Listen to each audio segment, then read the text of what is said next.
Hey YouTube Nation, what's up? Well, here I am again. I'm getting ready to make another accuracy report, this time on the M&P Shield.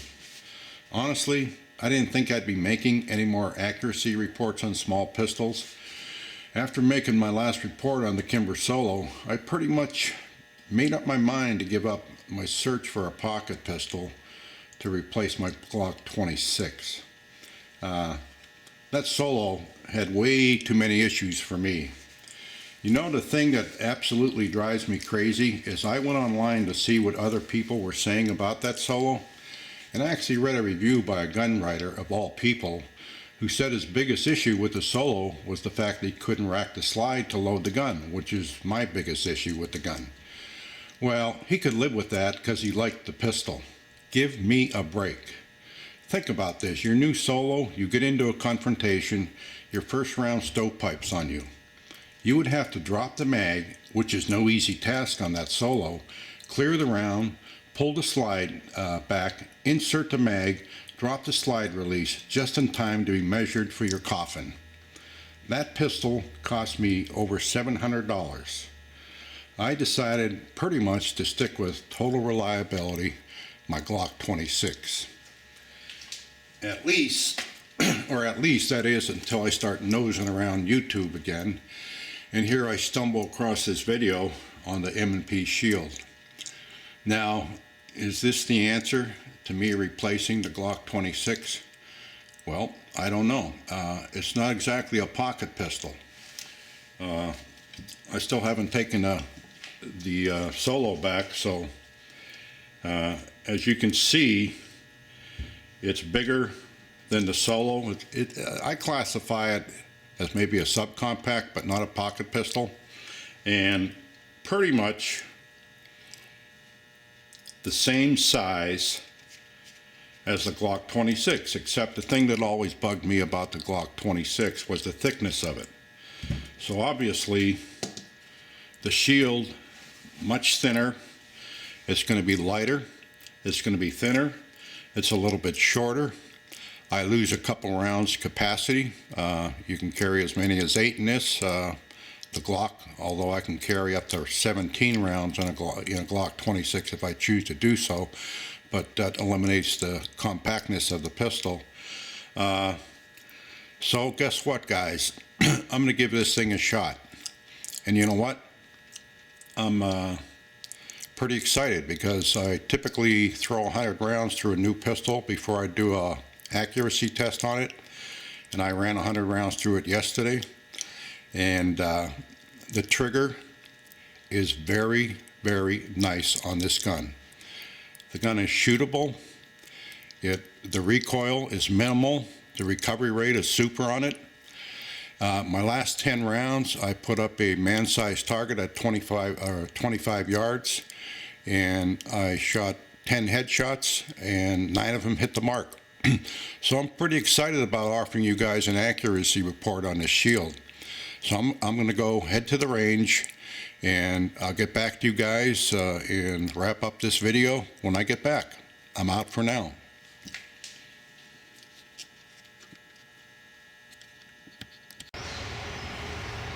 Okay, here we go. M&P Shield. Let's try this thing out at 7 yards.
Okay, M&P Shield. We're at 25 yards. I'm going to hold at 6 o'clock on that bullseye.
Okay, that group measured 2 3/4 inches.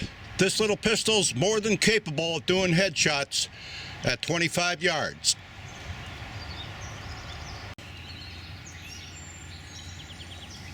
Okay, let's do some offhand 25-yard controlled fire with the M&P Shield.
Okay, as you can see, the M&P Shield is quite capable of doing headshots at 25 yards. Hey guys, how many times have you read or heard this? Oh, those small guns are not designed to shoot very good at 25 yards. I guess if you make them right, that's a myth. Okay, let's go to the body with a full mag.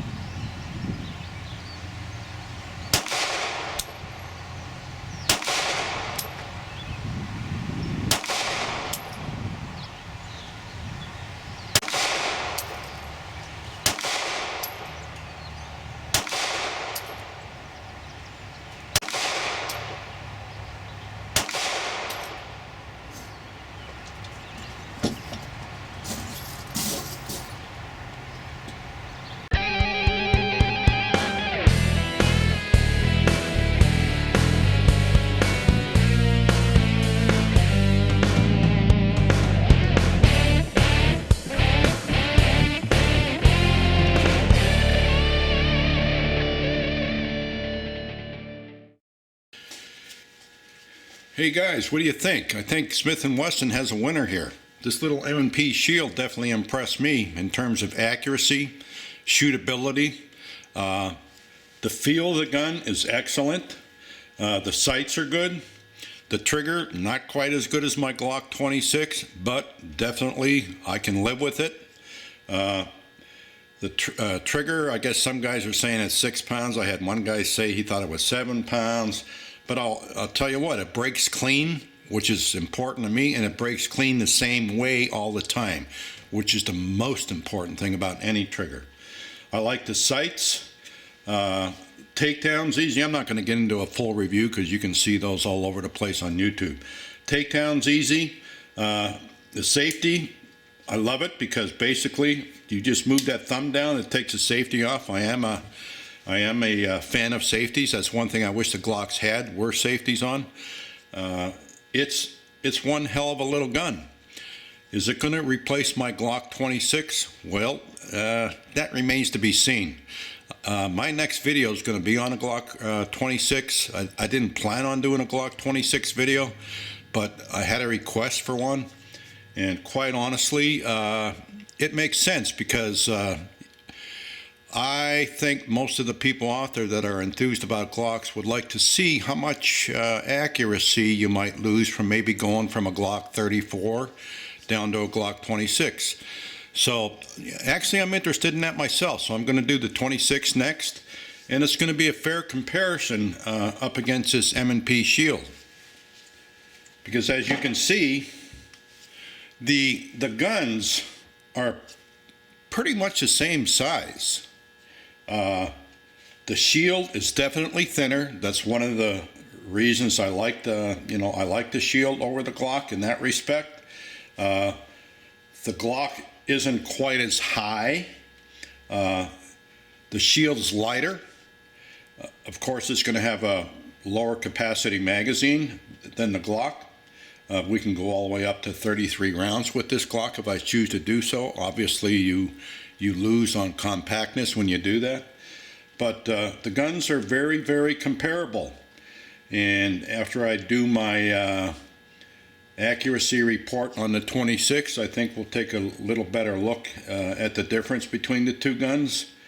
And I'll let you know then if this is capable of going on my hip versus the 26. Very, very neat little gun. I'll be back with you.